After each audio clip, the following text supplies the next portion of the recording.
This is Professor Russell James coming to you from Texas Tech University. Welcome to today's lecture from Visual Plan Giving, an introduction to the law and taxation of charitable gift planning. Welcome to Charitable Lead Trusts Part 4, Income Tax Planning. This is Professor Russell James. The primary role of non-grantor charitable lead trusts is to aid in reducing gift and estate taxation. However, there is also a less well-known role for these trusts in reducing income taxation. This opportunity arises when a donor's gifts no longer generate income tax deductions because of the income limitations on charitable deductions. In this scenario, a donor might earn, for example, $1 million in interest and dividends on certain assets, donate the entire $1 million to charity, but still be required to pay income taxes on the $1 million with no usable charitable income tax deduction. The non-grantor charitable lead trust can provide a solution to this income tax problem. By transferring the income earning assets to a non-grantor charitable lead trust, the donor no longer reports future earnings as income. Instead, the trust itself reports these earnings and pays taxes on them. Normally, this would not be considered a tax benefit because trusts have a compressed tax schedule. In other words, they pay the highest tax rate at a much lower level of income.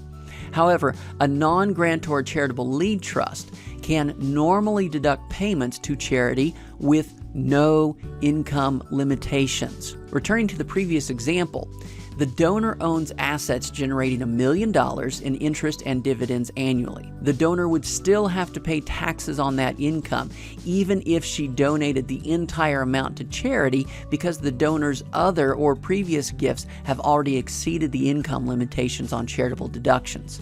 However, if the donor transferred these assets to a non-grantor charitable lead trust, the trust could deduct all gifts up to 100% of income.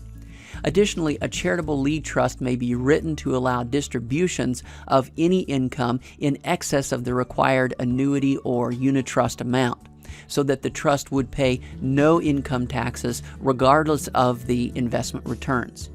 This plan works well when a donor who is already over the income limitations for deductible gifts wishes to make gifts out of income earned from assets, has no plans to consume the assets personally, but does desire to keep the underlying assets in the family.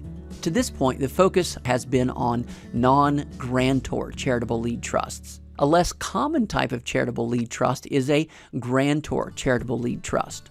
In a typical grantor charitable lead trust, the donor receives the remaining interest at the termination of the trust.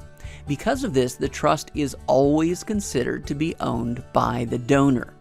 A grantor charitable lead trust is not even a separate tax-paying entity. It is simply an extension of the donor. If the trust earns income, the donor is treated as having earned the income.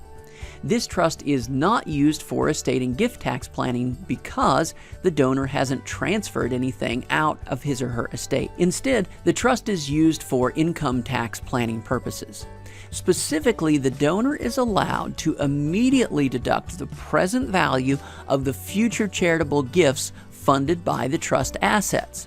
This allows the donor to pull forward future charitable gifts and deduct them today, so long as the donor transfers sufficient assets into the trust to fund these gifts.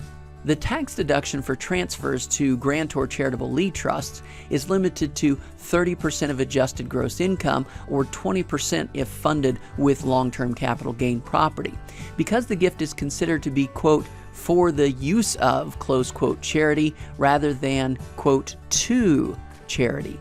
This is because the charitable lead trust itself is not a tax-exempt entity, unlike the charitable remainder trust. Additionally, Regulation 1.170A-10A1 and PLR 88-24039 indicate that excess gifts, quote, for the use of charity cannot be carried forward.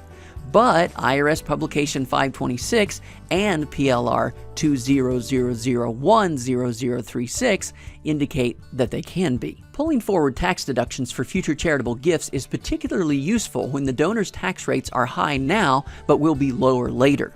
A grantor charitable lead trust allows the donor to take the deductions now when they are more valuable rather than later.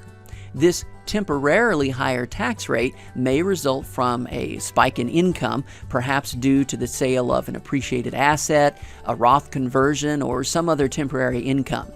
Additionally, this difference in tax rates may occur as the result of a planned retirement, where future income, and thus future tax rates, will be substantially lower after the retirement date. Of course, the donor could simply make a large charitable gift during the year when income is high. Or if the donor wishes to spread out the transfer to charity over many years, he or she could make a large transfer to a donor-advised fund. Both of these approaches would also generate a large immediate income tax deduction. However, the grantor charitable lead trust allows the donor to get the asset back after the expiration of the trust, or at least what remains of the asset after making the required payments to charity. Suppose the donor owns a large income-producing investment which generates $100,000 per year. Using a grantor charitable lead trust, the donor could transfer the asset, use the income to pay for $100,000 annual charitable gifts, take an immediate tax deduction for all of the future $100,000 annual gifts, and then receive the asset back at the close of the trust. This could work especially well if the asset was desired to produce income in the future, for example in retirement planning, but would be better used to generate charitable tax deductions today. The other methods do not allow the donor to both keep the underlying asset and also take an immediate deduction for the future years of gifting.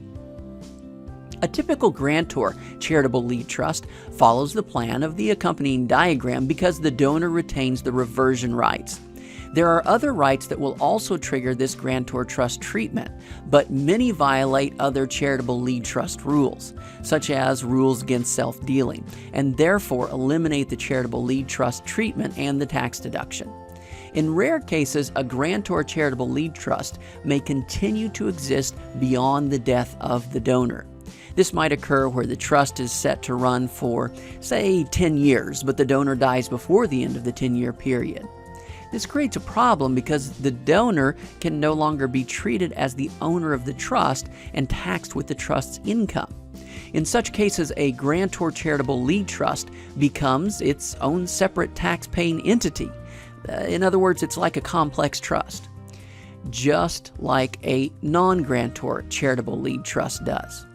This means that the trust is taxed with any income earned, but it can also deduct subsequent transfers to charity. However, to offset the fact that these anticipated gifts were already deducted by the donor, the deductions are recaptured on the donor's final income tax return. In other words, the donor's original deduction, less the value of the amounts already paid to charity, discounted to the year of the deduction, is treated as income in the year of recapture.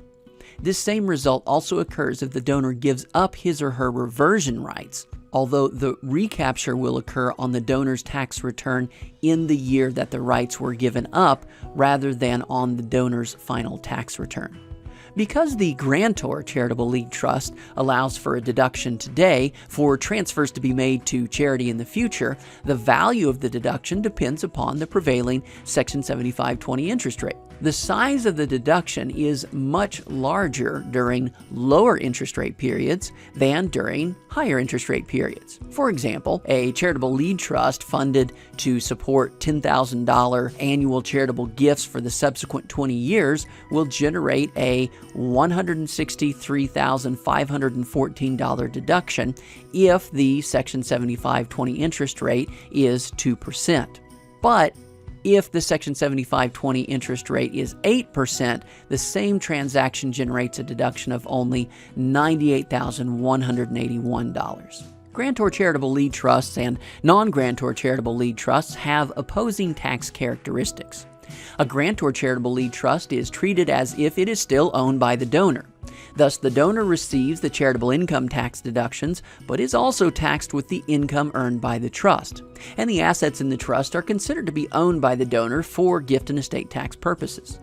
In contrast, a non-grantor charitable lead trust is treated as a separate taxpayer. Transfers to a non-grantor charitable lead trust do not generate income tax deductions. The trust pays taxes on any income it earns, and it takes deductions for any transfers it makes to charity.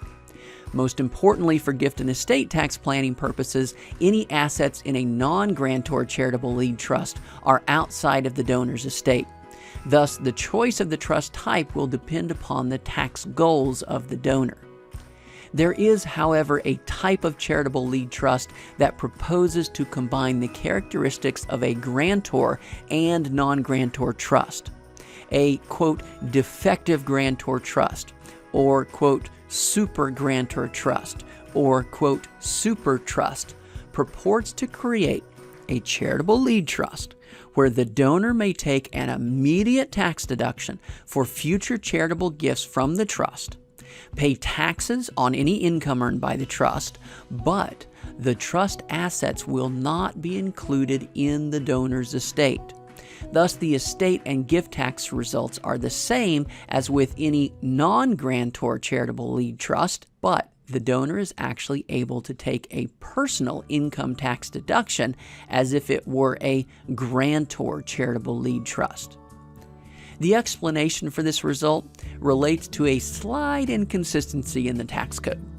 The income tax rules defining grantor and non-grantor trusts are almost identical to the gift and estate tax rules defining grantor and non-grantor trusts, but they are not perfectly identical. If a donor keeps the right to get trust property by substituting other property of equal value, this will trigger grantor treatment of the trust for income tax purposes. However, it does not trigger grantor treatment of the trust for gift and estate tax purposes. Thus, an otherwise normal non-grantor charitable lead trust can be converted into a, quote, super grantor trust by simply inserting this one right. This hybrid trust has not received clear approval from the IRS, but does appear to comply with the language of the tax code. Charitable lead trusts are commonly funded with simple assets such as cash and publicly traded stocks and bonds. However, some assets can create complications or difficulties when transferred to a charitable lead trust.